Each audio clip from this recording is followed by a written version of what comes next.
નમસ્કાર વિદ્યાર્થી મિત્રો, આપ સર્વે મિત્રોનું હાર્દિક સ્વાગત છે આપણી યુટ્યુબ ચેનલ એવી ગુરુ જ્ઞાન શાળાની અંદર. તો સૌપ્રથમ તો બધાને વેરી સુપ્રભાત, જય દ્વારકાધીશ, ગુડ મોર્નિંગ.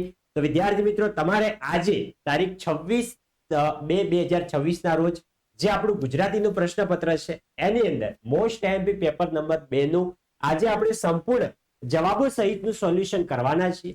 તો વિડીયોને તમારે છેલ્લે સુધી મિત્રો સ્કીપ કર્યા વગર પૂરેપૂરો જોવાનો છે.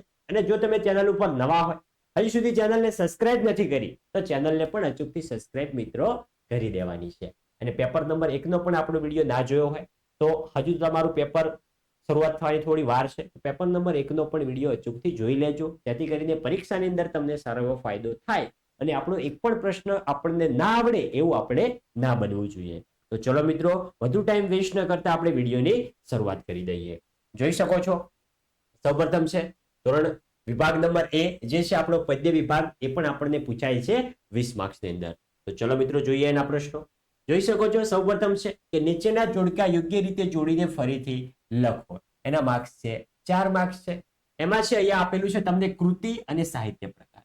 તેમાં છે હિમાલયમાં એક સાહસ, ભૂખથી એ ભૂંડી ભીખ, જન્મોત્સવ, ચોપડાની ઇન્દ્રજાળ. અને તમે મિત્રો પાઠ્યપુસ્તકનું જે આપણી તમારે સવારે આ વિડીયો પતાવીને પેપર નંબર 1 નો વિડીયો ના જોયો હોય, પહેલા પેપર નંબર 1 નો વિડીયો જોઈ લેજો. પછી શું કરવાનું છે, પાઠ્યપુસ્તકની જે અનુક્રમ મણિકા આપેલી છે, અનુક્રમ મણિકા એકવાર ધ્યાનથી જોઈ લો, કારણ કે એની અંદરથી તમને જ્યાં છે જોડકા તો પૂછાય છે, પરંતુ જે છે એ તમને ખાલી જગ્યાની અંદર પણ પ્રશ્નો પૂછાઈ શકે છે. અને જે છે આ પાઠ કે કાવ્ય છે કયા પુસ્તકમાંથી લેવરાયેલ છે એની માહિતી પણ આપણે આપેલ છે આગળ, જે આપણે વિભાગ વાઇઝ વિડીયો અપલોડ કર્યો હતો એની અંદર. તો એ તમામ વિડીયોઝની લિંક ડિસ્ક્રિપ્શન બોક્સમાં આપેલી છે. પરીક્ષા આપવા જતા પહેલા એકવાર જરૂરથી વાંચી લેવાના છે. અને જે તમારા શબ્દાર્થ છે, પાઠ્યપુસ્તકનું પાઠ અથવા કવિતા પૂરી થાય એની પાછળ શબ્દાર્થ આપેલા હોય છે, એની અંદર રૂઢિપ્રયોગ છે, કહેવતો છે, બધું જ તમને ત્યાં જોવા મળી જશે. તો એ પણ એકવાર રિવાઇઝ કરીને જજો, તો વ્યાકરણ વિભાગ તમારો એમાંથી કવર થશે. અને બાકીનું જે છે જે તમારા એકમ આપેલા છે વ્યાકરણ, એકમ નંબર 1, એકમ નંબર 2, એકમ નંબર 3, એના જે ઉદાહરણો છે એ ઉદાહરણો ખાસ એકવાર જોઈને જજો, તો તમને વ્યાકરણ વિભાગની અંદર તો સારો એવો લાભ થઈ જશે. તો જોઈ શકો તમારે પરીક્ષા અંદર આવી રીતે લખવાનું છે જવાબ કરીને. હિમાલયમાં એક સાહસ, તો આવશે 3 પ્રવાસ નિબંધ. પછી છે ભૂખથી એ ભૂંડી ભીખ, એની સામે આવશે 1 નવલકથા ખંડ. પછી છે જન્મોત્સવ, જન્મોત્સવની સામે આવી જશે 2, એ શું છે નવલિકા. આગળ છે ચોપડાની ઇન્દ્રજાળ, એની સામે આવી જશે 5 આત્મકથા ખંડ. ચોપડાની ઇન્દ્રજાળ જે છે એ કવિની શું છે આત્મકથા છે. આગળ જઈએ તો આગળ છે નીચે આપેલા વિકલ્પોમાંથી યોગ્ય વિકલ્પ પસંદ કરીને આપણે ખાલી જગ્યા પૂરવાની છે. તેમાં જોઈએ કે રોજના અનુભવે ખાલી જગ્યા પ્રકૃતિને વરદાત્રી માને છે. તો રોજના અનુભવે કોણ પ્રકૃતિને પોતાની વરદાત્રી માને છે? તો આવશે મનીષા. અને આ જે પ્રશ્નો છે એ મિત્રો તમને પરીક્ષાની અંદર એક વાક્યમાં પણ પૂછાઈ શકે છે અને એક વાક્યવાળા ખાલી જગ્યામાં પણ તમને પૂછાઈ શકે છે. અને ખાલી જગ્યામાં એવું પૂછાય કે રોજના અનુભવે મનીષા પ્રકૃતિને ખાલી જગ્યા માને છે, તો આવશે વરદાત્રી. આગળ છે છત્રી પાઠ રતિલાલ બોરીસાગરના ખાલી જગ્યા સંગ્રહમાંથી લેવામાં આવેલો છે. છત્રી પાઠ રતિલાલ બોરીસાગરનો કેવો છે? એક હાસ્ય નિબંધ છે. તો એ ક્યાંથી લેવામાં આવેલો છે? હોમ હાસ્યમ નામના પુસ્તકમાંથી લેવામાં આવેલો છે. આગળ વધીશું. આગળ છે મિત્રો ડુંગર અને તેની વહુ ખાલી જગ્યા સ્ટેશને ગાડી પકડવા માંગતા હતા. આનો જવાબ તમારે કોમેન્ટ બોક્સની અંદર આપવાનો છે, જેથી કરીને આપણને ખબર પડે કે તમારી પરીક્ષાની તૈયારી કેટલી છે. ડુંગર અને તેની વહુ ખાલી જગ્યા સ્ટેશને ગાડી પકડવા માંગતા હતા. રાજપથ સ્ટેશને, ધોરાજી સ્ટેશને કે ગાંધીધામ સ્ટેશને? આ 3 માંથી જે સાચો જવાબ હોય એ જવાબ તમારે મિત્રો કોમેન્ટ કરી દેવાનો છે. આગળ વધીએ. આંબા પટેલની ઘોડીની ચાલ ખાલી જગ્યા હતી. આંબા પટેલની ઘોડીની જે ચાલવાની ચાલ હતી એ કેવી હતી? તો કેવી હતી? ઘોડીની ચાલવાની ચાલ જે હતી એ રેવાળ ચાલ હતી, અથવા રેવાલ પણ હોય તો પણ આપણો જવાબ સાચો. આગળ જઈએ. આગળ છે નીચે આપેલા પ્રશ્નના એક વાક્યમાં ઉત્તર જણાવવાના છે. તો નીનાબહેને તેમના પતિ સંજય પાસે શું માંગ્યું? તો નીનાબહેને તેમના પતિ સંજય પાસે અંકિતનું શૈશવ માંગ્યું. અને તમારે પરીક્ષાની અંદર જે મુખ્ય જવાબ હોય એની નીચે આવી રીતે હાઇલાઇટ કરીને નીચે અંડરલાઈન પણ કરવાની છે, જેથી કરીને તમારો જવાબ હાઇલાઇટ થશે. પછી ખાવા પીવાની બાબતમાં કોણ બેદરકાર છે?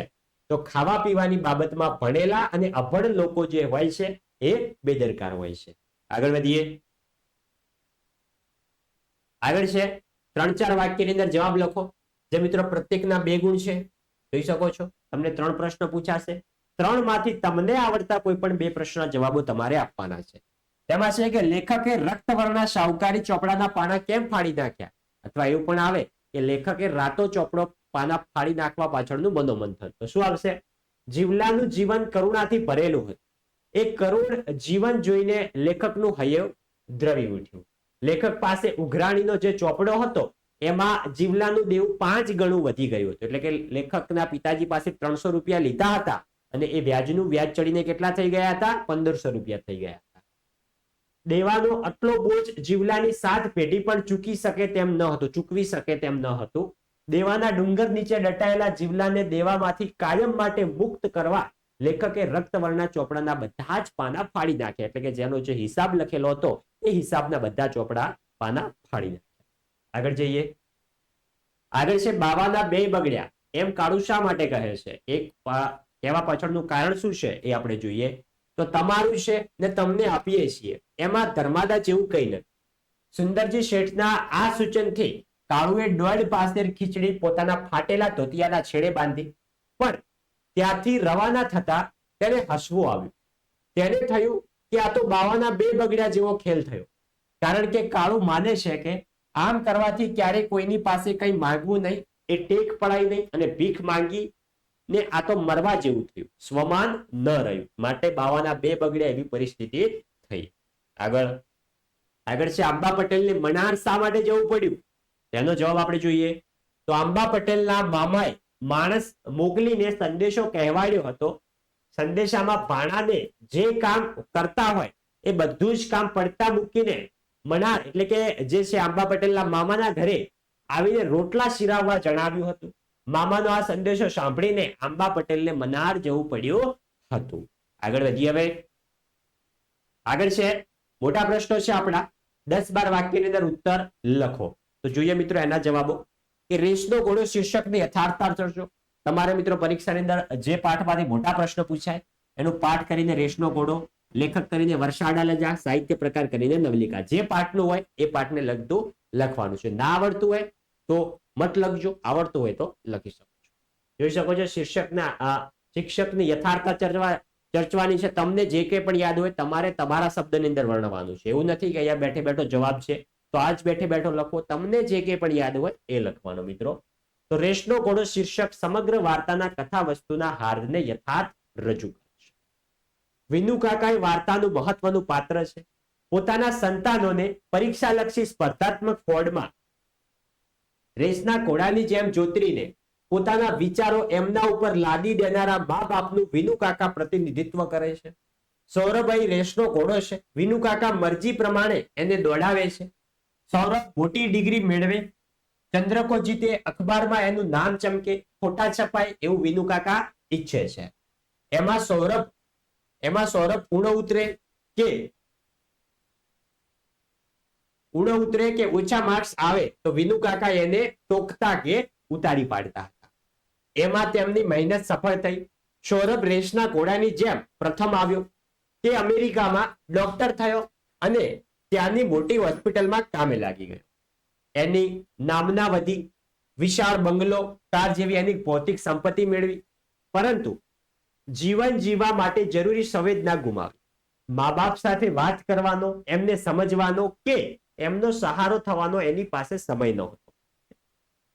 આમ સૌરભ શિક્ષણ ક્ષેત્રે રેસનો ઘોડો જીતી ગયો, પણ સંસ્કાર ક્ષેત્રે પોતાની જિંદગી ક્ષેત્રે રેસના ઘોડાની દોડ હારી ગયો. આગળ વધીશું. હવે આગળ જઈએ. આરોગ્યની જાળવણી માટેના લેખકના વિચારો તમારા શબ્દની અંદર લખવાના છે. તો જોઈએ પાઠ શું છે આપણો. પાઠ છે આપણો વાયરલ ઇન્ફેક્શન. વાયરલ ઇન્ફેક્શનના લેખક કોણ છે? તો કવિ શ્રી ગુણવંત શાહ. અને વાયરલ ઇન્ફેક્શન જે છે એનો સાહિત્ય પ્રકાર શું છે? તેનો સાહિત્ય પ્રકાર શું છે? એક નિબંધ છે. જોઈ શકો છો એ પ્રશ્નનો પણ મિત્રો તમને સંપૂર્ણ જવાબ આપેલો છે. અહીંયા ચોખ્ખા શબ્દની અંદર તમને કીધું છે કે તમારે તમારા વિચારોની અંદર પ્રશ્નનો જવાબ લખવાનો છે. એટલે આ પાઠમાંથી તમને જે કંઈ પણ યાદ હોય એ તમારે તમારી મત મુજબ લખવાનું છે. એવું નથી કે આ બેઠે બેઠું વાક્ય રચના આવી રીતે છે, આખું બેઠો બેઠો જવાબ આવી રીતે છે તો એવી જ રીતે આપણે ગોખીને યાદ રાખીએ. ના, એવું બિલકુલ પણ નથી. તમને જે કંઈ પણ યાદ હોય એ તમારા રીતે લખવાનું છે ફ્રી માઇન્ડથી. જોઈ શકો છો સંપૂર્ણ જવાબ છે. તમારે વિડીયો સ્ટોપ કરીને સંપૂર્ણ પ્રશ્ન જવાબ વાંચી લેવાનો છે. આગળ વધીએ. જીવલાનું પાત્ર લેખન તમારા શબ્દમાં કરો. ચોપડાની ઇન્દ્રજાળ આત્મકથાને આધારે જીવલાનું પાત્ર લેખન તમારે કરવાનું છે. જે જીવલો હતો, લેખક પાસેથી ઉધાર પૈસા લીધા હતા, એનું પાત્ર લેખન તમારે કરવાનું છે. આગળ જઈએ. હવે આગળ છે પાઠ. શું છે આપણો પાઠ? છે ચોપડાની ઇન્દ્રજાળ. લેખક છે ચંદ્રકાંત પંડ્યા. સાહિત્ય પ્રકાર છે જે ચોપડાની ઇન્દ્રજાળ જે છે એ ચંદ્રકાંત પંડ્યાની આત્મકથા ખંડ છે. જોઈ શકો છો એનો પણ વિગતવાર તમને વિસ્તૃતની અંદર મિત્રો જવાબ આપેલો છે અહીંયા, જે તમારે વિડીયો સ્ટોપ કરીને સંપૂર્ણ પ્રશ્નો જવાબ જે છે એકવાર વાંચી લેવાનો છે. પછી આપણે આગળ વધીએ. તો જોઈ શકો છો અહીંયા સુધી જે હતો આપણો વિભાગ નંબર એ હતો. હવે આપણે જોઈશું વિભાગ નંબર બી. વિભાગ નંબર બી છે આપણો ગદ્ય વિભાગ. એ પણ આપણો 20 માર્ક્સનો છે. તો ગદ્ય વિભાગની અંદર સૌપ્રથમ જોડકા છે. અહીંયા છે કૃતિ છે અને કર્તા છે. તો સિલવંત સાધુને, પછી જે માધવને દીઠો છે ક્યાંય, બોલીએ ના કાંઈ અને હું એવો ગુજરાતી. જોઈ શકો છો. પછી જે છે નેક્સ્ટ તમે જોઈ શકો છો આના જવાબો તમને આપેલા છે. સિલવંત સાધુને તેના લેખિકા કોણ છે? બ ગંગા સતી. ગંગા સતીનું પૂરું નામ પૂછવામાં આવે તો શું આવશે? ગંગાબા કહળશંક ગોહિલ. પછી માધવને દીઠો છે ક્યાં? તો આવશે ક હરીન્દ્ર દવે. બોલીએ ના કાંઈ તો આવશે ઈ રાજેન્દ્ર શાહ. પછી હું એવો ગુજરાતી તો એના કોણ આવશે? અ વિનોદ જોશી આવી જશે. આગળ વધીશું. હવે આગળ છે કે બ નીચે આપેલા વિકલ્પોમાંથી યોગ્ય વિકલ્પ પસંદ કરીને આપણે ખાલી જગ્યા પૂરવાની છે. તો જોઈએ ગંગા સતીએ ખાલી જગ્યાને નજર સામે રાખીને ભજન રચ્યા છે. તો ગંગા સતીએ જે છે પાનબાઈને નજર સામે રચીને રાખીને પોતાના ભજનો રચ્યા છે. ગંગા સતીએ ખાલી જગ્યાને નજર સામે રાખીને ભજનો રચ્યા છે. તો શું આવશે? પાનબાઈને નજર સામે રાખીને પોતે ભજનની રચના કરી છે. દીકરી સ્વર્ગમાં ખાલી જગ્યા દેખાય છે. કવિને દીકરી જે છે એ સ્વર્ગમાં કેવી રીતે દેખાય છે? તો શું આવશે? દેવીઓની ઝલકમાં કવિને દેખાય છે. મિત્રો આગળ વધીશું. જેટલા પણ મિત્રો નવા છે તમામને વિનંતી છે, ચેનલને સબસ્ક્રાઇબ ના કરી હોય મિત્રો ચેનલને અચૂકથી સબસ્ક્રાઇબ કરી દેવાની છે. અને જો તમે વિડીયોને પણ લાઈક ના કરી હોય તો વિડીયોને પણ લાઈક કરજો, કારણ કે તમારા ઓરિજિનલ પ્રશ્નપત્રનું સોલ્યુશન પણ સૌપ્રથમ એકદમ સાચું અને સચોટ સોલ્યુશન તમને અમારી ચેનલ ઉપર જોવા મળી જશે. તો અચૂકથી મિત્રો સબસ્ક્રાઇબ કરી લેવાની છે. આગળ જઈએ. મોરલીના આભમાં ખાલી જગ્યાના નામનો મયંક ઉગે છે. તો મોરલીના આભમાં કોના નામનો મયંક ઉગે છે? તો આવશે શ્યામ નામનો મયંક ઉગતો હોય છે. પછી કવિને ખાલી જગ્યા સુધી જવું છે તો કવિને એકમેકના મન સુધી જવું હોય છે. કવિને ક્યાં સુધી જવું છે? ન ધરા સુધી ન ગગન સુધી. આપણે તો જવું એકમેકના મન સુધી. તો શું જવાબ આવશે? એકમેકના મન સુધી. આગળ વધીશું. આગળ છે એક વાક્યની અંદર ઉત્તર લખો. એમાં છે નરસિંહ મહેતાનું કયું પદ ગાંધીજીને અતિ પ્રિય હતું? તો નરસિંહ મહેતાનું જે વૈષ્ણવજન પદ છે, નરસિંહ મહેતાનું જે વૈષ્ણવજન પદ છે એ ગાંધીજીને અતિ પ્રિય હતું. આગળ જોઈએ શિકારીને કાવ્ય એ કયા છંદની અંદર રચાયેલું છે? તો શિકારીને જે કાવ્ય છે સંપૂર્ણ કાવ્ય જે છે એ કયા છંદમાં રચાયેલું છે? એ રચાયેલું છે મિત્રો અનુષ્ટુપ છંદની અંદર રચાયેલો છે. આગળ જઈએ. હવે આગળ છે નીચે આપેલા પ્રશ્ન 3-4 વાક્યની અંદર ઉત્તર લખો. જે મિત્રો આપણા 2 ગુણના પ્રશ્નો છે કે દીકરીને માથે હાથ ફેરવવો અને દીકરી હાથ દે એમાં શું ફરક છે? તો દીકરીને માથે હાથ ફેરવવો એટલે પિતાએ દીકરીને વાત્સલ્ય પૂરું પાડવું. એ જ દીકરી મોટી થાય અને પિતાનો હાથ આપે એટલે સમજપૂર્વક પિતાને એમના જીવનમાં પૂરક થાય, એટલે પિતાને મદદરૂપ થાય, મદદ કરે. આમ દીકરી પ્રત્યેની પિતાની જવાબદારી અને બદલામાં દીકરીની પિતા પ્રત્યેની સમર્પણ ભાવના કાવ્યમાં વ્યક્ત થઈ છે. આગળ જઈએ. હવે આગળ છે કવિ આપણને શાંત રહેવાની શીખ શા માટે આપે છે? તો આપણા હૃદયમાં ભારે દુઃખ હોય, વ્યથા હોય, પીડા હોય, પણ એને ગમે તે વ્યક્તિ આગળ રજૂ કરવાથી એ દૂર થતા નથી. દુઃખમાંથી માર્ગ કાઢવાનો રસ્તો આપણે જ કાઢવાનો છે. બીજી વ્યક્તિને મન એ રસની કથા બની જાય છે. ત્યાંથી દુઃખ ઓસાડ દાહડા સમજી કવિ આપણને શાંત રહેવાની શીખ આપતા હોય છે. પછી કવિ કઈ અરજ કરે છે? આ પણ ઘણી બધી પરીક્ષાની અંદર રિપીટ થયેલો પ્રશ્ન છે, ઘણી વખત બોર્ડ એક્ઝામમાં લેવરાયેલો, કે કવિ અરજ કરતા કહે છે કે તમે રાંકના રતન જેવા છો, એટલે કે રાંકના દર્દના આંસુ વ્યર્થ ના જાય એ જોવાનું કામ તમારું છે. અમારી આ અરજી તમને માન્ય હોય તો હૃદયથી તેના આંસુ લૂછવા રાખના નયન સુધી જાઓ. આગળ જઈએ. આગળ છે 10-12 વાક્યમાં ઉત્તર લખો. મોટા પ્રશ્નો છે. મોટા પ્રશ્નને આગળ જણાવે એવી રીતે જો તમને આવડતું હોય તમે કાવ્ય, શીલવંત સાધુને, કવિ છે ગંગા સતી, સાહિત્ય પ્રકાર છે ભજન. જોઈ શકો છો 3 પૂછાશે. એમાંથી કોઈ પણ 2 ના જવાબો તમારે આપવાના છે. પ્રત્યેકના છે 3. શીલવંત સાધુ તમે કોને કહીશો એ કાવ્યના આધારે જણાવો. એટલે કે શીલવંત સાધુના ગુણ કયા કયા હોય છે એ આપણે જણાવવાના છે. તો જોઈ શકો છો સંપૂર્ણ જવાબ મિત્રો તમને અહીં આપેલો છે. જે તમારે વિડીયો સ્ટોપ કરીને સંપૂર્ણ પ્રશ્નો આન્સર જે છે એકવાર રીડ કરી લેવાનો છે, જેથી કરીને આજના પ્રશ્નપત્રની અંદર પૂછાય તમે આસાનીથી લખી શકો. અને ખાસ સૂચના પ્રશ્નપત્ર 1નો વિડીયો જોવાનું ભૂલતા નહીં, જે વિડીયોની લિંક ડિસ્ક્રિપ્શન બોક્સમાં આપેલી છે. આગળ જોઈએ દિવસો જુદાઈના જાય છે. ગઝલમાં ગનીની મનસ્થિતિ તમારા શબ્દમાં વર્ણવો. ગની એટલે કે જે ગની દહીવાલા એના લેખક છે. કાવ્ય છે દિવસો જુદાઈના જાય છે, કવિ છે ગની દહીવાલા, સાહિત્ય પ્રકાર છે ગઝલ. અને આનો પણ જવાબ જોઈ શકો છો અહીંયા મિત્રો તમને સંપૂર્ણ અહીંયા વિસ્તૃતમાં લખેલો છે. જો તમારે વિડીયો સ્ટોપ કરીને સંપૂર્ણ પ્રશ્નો આન્સર જે છે વાંચી લેવાનો છે. આગળ વધીએ. એક બપોરે કાવ્યનો મધ્યવર્તી વિચાર સ્પષ્ટ કરવાનો છે તમારે તમારા શબ્દની અંદર. તો કાવ્ય છે આપણું એક બપોરે. કવિ કોણ છે? રાવજી પટેલ છે. સાહિત્ય પ્રકાર શું છે એનો સાહિત્ય પ્રકાર છે ઉર્મી કાવ્ય. અને જોઈ શકો છો એનો પણ મિત્રો તમને સંપૂર્ણ વિસ્તૃતમાં જવાબ અહીંયા આપેલો છે વિગતવાર. જે તમારે વિડીયો સ્ટોપ કરીને સંપૂર્ણ પ્રશ્નો આન્સર જે છે એકવાર વાંચી લેવાનો છે ધ્યાનથી. આગળ વધીશું.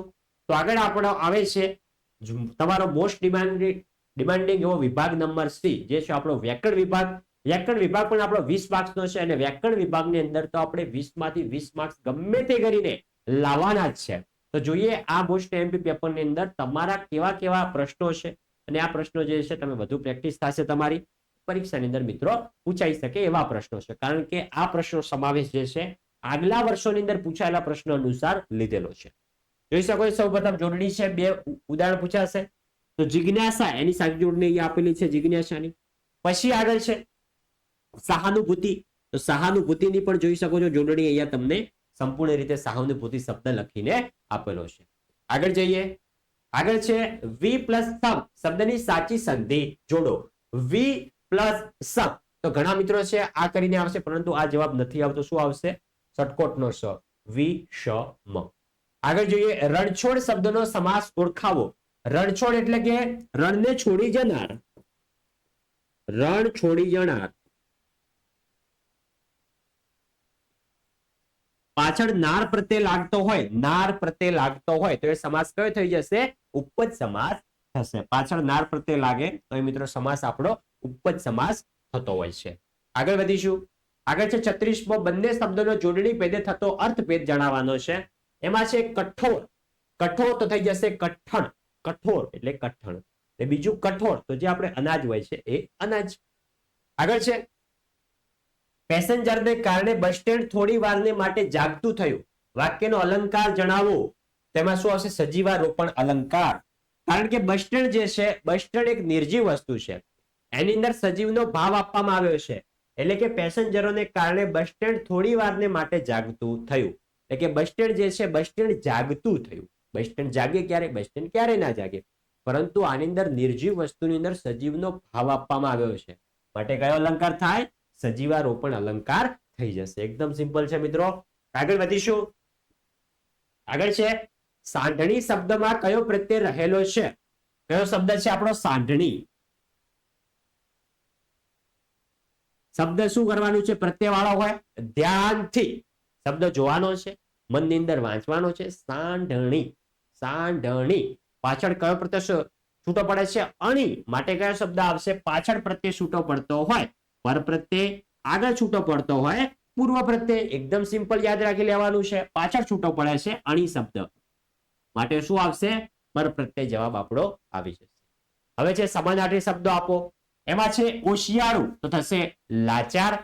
બીજો છે રત્નાકર. રત્નાકર તો શું થઈ જશે? સમુદ્ર. આગળ જઈએ હવે મિત્રો. આગળ છે ઘી સંજ્ઞાનો સાચો પ્રકાર જણાવો. તો અહીંયા ઘી હોય, પાણી હોય, છાશ હોય, એવી વસ્તુ હોય તો મિત્રો શું છે? એ દ્રવ્ય છે. માટે થઈ જશે દ્રવ્યવાદ. ભાવ એટલે કે કોઈ પણ ભાવ હોય, કોઈ પણ લાગણી દર્શાવેલી હોય. જાતિ એટલે કે મિત્રો કોઈ પણ જાતિ હોય, ધારો કે માતા છે, પર્વત છે, એ જાતિ છે. પછી છે કોઈ પણ નામ આપેલું હોય તો થઈ જશે વ્યક્તિવાચક. આગળ છે રૂઢિપ્રયોગ, માગ્યા મુજબ જવાબ. આની અંદર મિત્રો વિકલ્પો નહીં હોય, ડાયરેક્ટ જવાબ આપવાનો આપણે. કે નીચેના રૂઢિપ્રયોગનો અર્થ આપો. શિખરો સર કરવા. શિખરો સર કરવા એટલે કે સફળતા પ્રાપ્ત કરવી, એ એનો મિત્રો સાચો જવાબ થઈ જશે. આગળ વધીશું. આગળ છે નીચે આપેલા કહેવતનો અર્થ લખો. બાંધી મુઠ્ઠી લાખની. બાંધી મુઠ્ઠી લાખની એનો કહેવતનો અર્થ છે જ્યાં સુધી ઘરની વાત બહાર ના જાય ત્યાં સુધી આબરૂ સચવાય. વચ્ચે 43 નીચેના શબ્દ સૌ માટે એક શબ્દ આપો. એમાં છે કુદરતી બરફથી ઢંકાયેલું. કુદરતી બરફથી ઢંકાયેલું અને આપણે શું કહીએ છીએ? હિમાચ્છિદ. કુદરતી બરફથી ઢંકાયેલું રૂઢિપ્રયોગનો શબ્દ સૌ માટે એક શબ્દ તો હિમાચ્છિદ. આગળ છે વિરુદ્ધાર્થી શબ્દ આપો. ટકાઉ. ટકાઉ અને વિરુદ્ધાર્થી શું થઈ જાય? તકલાદી. આગળ છે કર્મણી વાક્ય એટલે કે કર્મને મુખ્ય બનાવવાનું છે. તો જીવલો સી રીતે દુઃખ ખમશે. તો જીવલાથી સી રીતે દુઃખ ખમાશે, આ આપણું સાચું કર્મણી થઈ જશે. પછી તળપદા શબ્દનું શિષ્ટ રૂપ લ્યો હેડો. લ્યો હેડો એનું શુદ્ધ ગુજરાતીને શું થઈ જાય? હવે ચાલો. હવે ચાલો. આગળ જઈએ. આગળ છે વાક્ય માટે વિશેષણ શોધીને લખો. તો મંજુ કાકીને 2 હાથ હતા. તો કોઈ પણ સંખ્યા તમને દેખાય, અહીંયા કઈ સંખ્યા છે? 2. તો 2 શું થઈ જશે? સંખ્યાવાચક. આ તો એકદમ સિમ્પલ છે. પછી ક્રિયા વિશેષણ શોધીને લખો. તો એકાએક ફગફગિયો દીવો બુઝાઈ ગયો. એકાએક જોઈ શકો છો, એકાએક અહીંયા જે છે જે આપણો છે ક્રિયા વિશેષણ છે એકાએક ફગફગિયો દીવો, પરંતુ કેવો? એકાએક બુઝાઈ ગયો. તો એકાએક શું આવશે? રીતિવાચક શબ્દ, રીતિવાચક ક્રિયા વિશેષણ થઈ જશે. પછી ધ્વનિ ઘટકો છૂટા પાડો. તો આની અંદર શું કરવાનું છે? એક એક શબ્દ આપણે એક એક જે છે અક્ષર આપણે છૂટો પાડવાનો છે. સૌપ્રથમ અ છૂટો પાડો, પછી ર પાડો, પછી વ પાડો, પછી લ પાડો અને પછી લી પાડો. તેમાં તમને સરળતા રહેશે. જોઈ શકો સૌપ્રથમ અ પાડ્યો, પછી આ છે અ, પછી ર, પછી વ, પછી લ, પછી લી. તો એવી રીતે કરશો તો તમને એકદમ સરળતા રહેશે અને તમને ફટાફટ આવડી જશે. આગળ જોઈએ પ્રેરક વાક્ય રચના બનાવો. પ્રેરક વાક્ય રચના હોય ત્યારે એક વધારાનું પાત્ર અંદર એડ થતું હોય, સિમ્પલ યાદ રાખવાનું. વિદ્યાર્થીઓ મેદાન સ્વચ્છ કર્યું. તો શિક્ષકે વિદ્યાર્થીઓ પાસે મેદાન સ્વચ્છ કરાવરાવ્યું. અહીંયા કોણ પાત્ર એડ થયું? શિક્ષક. પછી પંક્તિમાં છંદ ઓળખાવો. રે પંખીડા સુખથી ચણજો, ગીતવા કાઈ ગાજો. 17 અક્ષર છે. વભન તત ગાગા માટે શું છે આપણો? મંદાક્રાંતા છંદ થઈ જાય છે. પછી શિખરણી છંદનું બંધારણ. કો તો તમને મંદાક્રાંતાનું પૂછાય છે, કો તો તમને શિખરણીનું પૂછાય છે. તો શિખરણીનું શું થઈ જશે? યમન સભ લગા. અને અક્ષર લખવા હોય તો અક્ષર કેટલા છે? આના પણ અક્ષર મિત્રો કેટલા છે? 17 અક્ષરો છે. આના પણ આગળ વધીશું. હવે આગળ છે વિભાગ નંબર ડી, જે છે આપણો લેખન વિભાગ. લેખન વિભાગ પણ આપણો 20 માર્ક્સનો છે. એમાં સૌપ્રથમ તમને અર્થ વિસ્તાર પૂછાય છે. એમાં છે 3 વાના ભુજને મળ્યા હૈયું મસ્તકને હાથ, બહુ દીધું નાથ, ચોથું નથી માંગવું. આ જે છે મિત્રો ટાઈપિંગ મિસ્ટેક છે. આપણો અર્થ વિસ્તાર આ છે. કામ ધેનુને મળે ના એક સૂકું તણખલું, ને લીલાછમ ખેતરો આખલા ચરી જાય છે. જોઈ શકો છો એ અર્થ વિસ્તારનો જે છે સંપૂર્ણ તમને અર્થ વિસ્તાર અહીંયા મિત્રો આપેલો છે. જોઈ શકો છો સંપૂર્ણ. તમારે વિડીયો સ્ટોપ કરીને સંપૂર્ણ અર્થ વિસ્તાર જે છે ધ્યાનથી મિત્રો વાંચી લેવાનો છે. અને તમને પરીક્ષાની અંદર 2 પૂછાશે, 2 માંથી કોઈ પણ એકનો જવાબ આપવાનો. બીજો છે આવ નહીં આદર નહીં, નહીં નયનમાં ને તે કર કદી ના જઈએ, જા ભલે કંચન વર્ષે મેં. જોઈ શકો છો એનો પણ અહીંયા તમને સંપૂર્ણ અર્થ વિસ્તાર કરીને મિત્રો આપેલો છે. આગળ વધીશું. તો આગળ આપણને પૂછાય છે અહેવાલ. અહેવાલ આપણને 100 શબ્દમાં પૂછાય છે. અહીંયા આપેલો છે યોજાયેલા રમોત્સવ વિશે અહેવાલ લખો. તમારે ખાલી અહેવાલ લખવાની એકવાર રીત સમજી લેવાની છે. બાકી અહેવાલ કોઈ પણ ટોપિક વિશે પૂછાય તો આપણે આસાનીથી લખી શકીએ. શું કરવાનું છે? સૌપ્રથમ બ્લેક બોલ પેનથી વચ્ચોવચ આવી રીતે હેડિંગ આપી દેવાનું છે, શાળામાં યોજાયેલો રમોત્સવ. પછી આ બાજુ સ્થળ લખવાનું છે, તારીખ લખવાની છે, પછી અહેવાલ લખવાની શરૂઆત કરવાની છે. 2 થી 3 પેરેગ્રાફની અંદર અહેવાલ લખવાનો છે તો તમને સારા એવા માર્ક્સ મળશે. આગળ છે ગતખંડનું 3જા ભાગમાં સંક્ષિપ્તીકરણ કરવાનું છે. સંપૂર્ણ પેરેગ્રાફ છે, પેરેગ્રાફને સમજીને શીર્ષક આપવાનું છે અને એ પેરેગ્રાફ શું કહેવા માંગે છે એ 3 થી 4 લીટીની અંદર જવાબ લખવાનો છે. જોઈ શકો છો અહીંયા શીર્ષક આપેલું છે કુદરતી શીખ. શક્ય હોય તો શીર્ષક નીચે આવી રીતે બ્લેક બોલ પેનથી અથવા પેન્સિલથી અંડરલાઈન પણ કરજો. માણસ મૂળભૂત રીતે આનંદ તેમજ સુખની શોધ કરતું પ્રાણી છે. એના સુખનો આધાર કુદરત ઉપર છે. માણસ નિર્ધન હોય કે ધનવાન, એ કુદરતના સૌંદર્ય અને ભવ્યતાને જેટલા માણી શકે તેટલો તે સુખી છે. આગળ છે તો આગળ આપણા નિબંધ છે. નિબંધ તમને 3 પૂછ્યા છે, 3 માંથી એક લખવાનો છે. તો અહીંયા આઈએમપી છે ઉનાળાની બપોર. ઉનાળાની બપોર હવે ટૂંક જ સમયની અંદર મિત્રો ઉનાળો આવી રહ્યો છે, તો ઉનાળાની બપોર વિશે તમારે નિબંધ વર્ણવાનો છે. જોઈ શકો છો નિબંધ તો આમ તો જાતે જ લખવાનો હોય, પરંતુ આમાંથી એકવાર વાંચી લેજો, જેથી કરીને પરીક્ષા વખતે તમને યાદ આવશે કે આવું આવું આપણે લખવાનું છે. નિબંધની અંદર પેરેગ્રાફ લખજો અને 2 થી 2.5 પત્તાની અંદર નિબંધ લખજો, તમને સારા એવા માર્ક્સ મળશે. મેક્સ ટુ મેક્સ 3 પત્તાની અંદર પણ લખી શકો તો તમે સારામાં સારા માર્ક્સ ખેંચી શકશો. જોઈ શકો છો આગળ છે આપણો બીજો નિબંધ કે પુસ્તકો આપણા મિત્રો. પુસ્તકો વિશે આપણે નિબંધ લખવાનો છે. પુસ્તકો આપણે કઈ રીતે ઉપયોગી છે એ વિશે તમારે જણાવવાનું છે. આની વિશે તો આપણે જેટલું લખીએ એટલું ઓછું છે. જોઈ શકો છો આવી રીતે તમારે લખવાનું છે સંપૂર્ણ. આગળ છે લાસ્ટ, પ્રાર્થના આત્માનો ખોરાક. જે આપણે સવારે રોજ સ્કૂલે પ્રાર્થના કરતા હતા એ આપણા આત્માનો ખોરાક. આ તો આપણને તમે જે ધોરણ 8, 9 ની અંદર પણ આ નિબંધ લખેલો હશે, તો આ નિબંધ પણ છે.